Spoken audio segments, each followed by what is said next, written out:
Hai, berjumpa lagi kita di dalam channel ini. Oke, pada hari ini apa yang admin ingin kongsikan kepada Anda berkaitan dengan info-info penting yang hangat sekarang, di mana kabinet kerajaan perpaduan yang akan diumumkan tidak lama lagi. Dan apa yang admin dapat, apa yang menjumpa, ianya sangat-sangat mengejutkan buat seluruh rakyat Malaysia. Jadi sebelum itu jangan lupa bantu admin tekan butang subscribe, tekan juga pada butang lonceng supaya Anda tidak ketinggalan info-info penting yang akan admin salurkan di dalam channel ini. Terima kasih. Tajuk pada hari ini ialah majoriti ahli Parlimen Kerajaan adalah Bumi Putra Islam. Berita sepenuhnya. Sejak Perdana Menteri baru Anwar Ibrahim mengangkat sumpah pada 24 November 2022, terdapat dakwaan oleh beberapa tokoh berpengaruh bahwa kerajaannya didominasi oleh wakil rakyat bukan Melayu dan bukan Islam. Ini menurut penulis blog buruan Raja Petra Kamarudin adalah resepi untuk pergolakan etnik dengan barisan pembangkang terdiri hampir keseluruhannya oleh ahli parlimen Melayu dan Islam. Katanya, orang Melayu kini melihat kerajaan hari ini sebagai kerajaan Cina, dengan hampir semua ahli parlimen Cina berada dalam kerajaan pimpinan Pakatan Harapan PH. Justru, dakwaannya kerajaan hari ini bukan kerajaan perpaduan tetapi adalah kerajaan perkauman. Presiden PAS Abdul Hadi Awang juga senada dan berkata kerajaan baru ini didominasi oleh bukan Islam.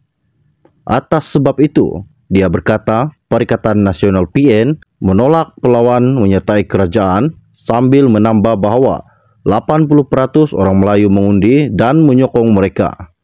Dia juga melabel kerajaan hari ini sebagai kerajaan minoriti. Menurut Hadi, parti bukan Islam DAP mempunyai lebih banyak suara dalam kerajaan pimpinan PH kerana mereka mempunyai lebih ramai ahli parlimen berbanding sekutu mereka. Daripada 148 ahli parlimen yang menyokong Anwar sebagai ahli parlimen, wakil rakyat Melayu merupakan jumlah paling ramai dengan 50 daripada mereka adalah berketurunan Melayu.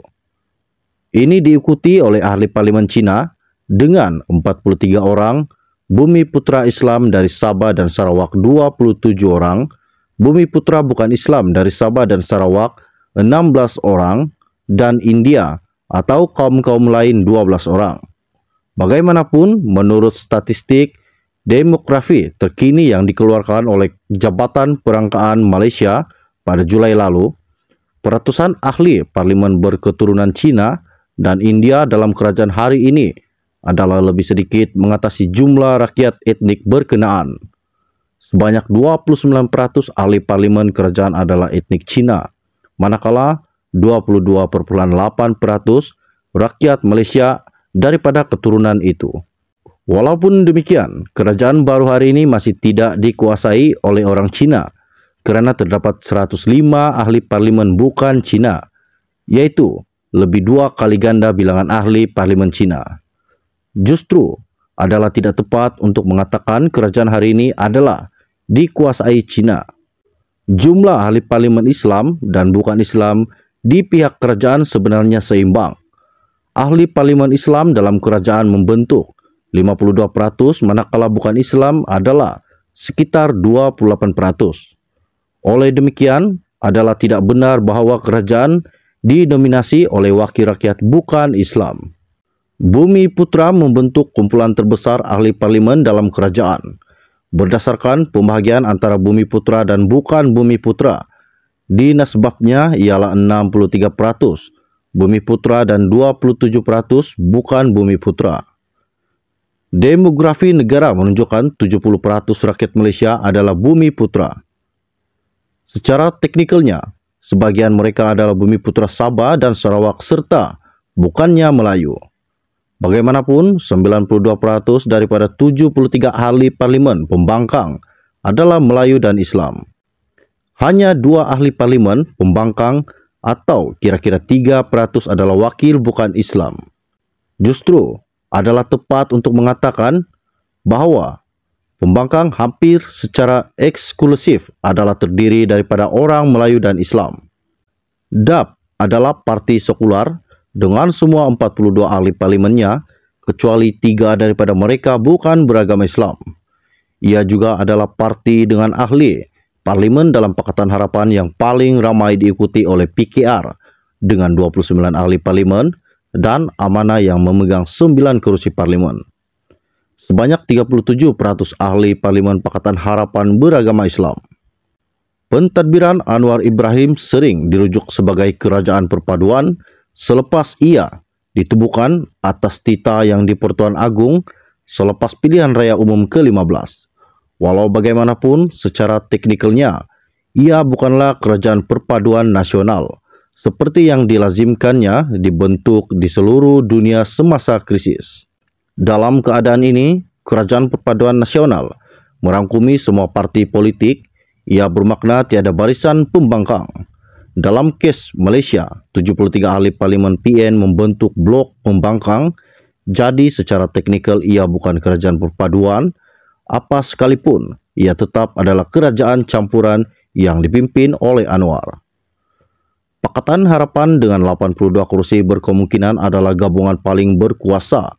Tetapi, Perdana Menteri baru bertegas bahawa ia bukan kerajaan PH, tetapi kerajaan campuran. Hakikatnya, bahawa ia bukan kerajaan perpaduan tidak semesti menjadikannya kerajaan perkauman. Dalam video yang tular, Raja Petra berulang kali menegaskan bahawa kerajaan pimpinan Anwar bukan kerajaan perpaduan tetapi kerajaan terpolarisasi atau kerajaan perkauman. Seolah-olah konsep itu bercanggah antara satu sama yang lain. Ini sebenarnya tidak benar kerana istilah perpaduan dalam kerajaan perpaduan bukan merujuk kepada perpaduan kaum. Oleh demikian, walaupun secara teknikal ia bukan kerajaan perpaduan, ia tidak secara automatik menjadikannya sebagai kerajaan perkauman. Bahkan, ia juga tidak semestinya kerajaan terpolarisasi, istilah yang digunakannya apabila merujukkannya dalam bahasa Inggris, kerana komposisi kaum itu agak mencerminkan nisbah peratusan Bumiputera dengan bukan Bumiputera di negara ini. Tetapi ia boleh dikatakan Dewan Rakyat yang berpolarisasi etnik dengan pembangkang terdiri hampir keseluruhannya daripada wakil Melayu Islam. Ia bukan kerajaan minoriti seperti yang ditaklifkan oleh buku teks sains politik, yaitu kerajaan yang mendapat sokongan kurang daripada separuh ahli parlimen. Sehingga kini 148 ahli parlimen menyokong kerajaan pimpinan Anwar. Ini bermakna dia menikmati sokongan daripada 2/3 anggota Dewan Rakyat. Perincian pola data pengundian pada pilihan raya umum ke-15 masih diproses oleh Suruhanjaya Pilihan Raya. Ia dijangka tersedia untuk jualan umum mulai bulan depan. Bagaimanapun, analisis pemerhati politik Briges Wells baru-baru ini mengenai corak pengundian sering diulang untuk menunjukkan pola pilihan pengundi Melayu pada PRU 15. Dalam analisisnya, Wells berkata PH mendapat sokongan daripada 11% pengundi Malaysia. PN pula menerima 54%, manakala UMNO BN mendapat kira-kira 1/3 undi Melayu. Analisisnya itu kerap kali diulang oleh pemimpin PN tetapi dipertikaikan oleh pemimpin PH yang mempersoalkan metodologi yang digunakan memandang perincian corak pengundian masih belum dikeluarkan.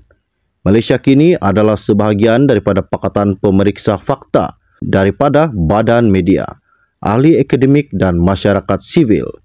Sekian saja info-info ringkas yang admin ingin kongsikan kepada anda pada hari ini. Bagi yang belum subscribe, jangan lupa tekan butang subscribe. Tekan juga pada butang lonceng supaya anda tidak ketinggalan info-info penting yang akan admin salurkan di dalam channel ini. Jadi, setakat itu saja info dari admin. Salam jumpa, salam kenal semua. Bye-bye.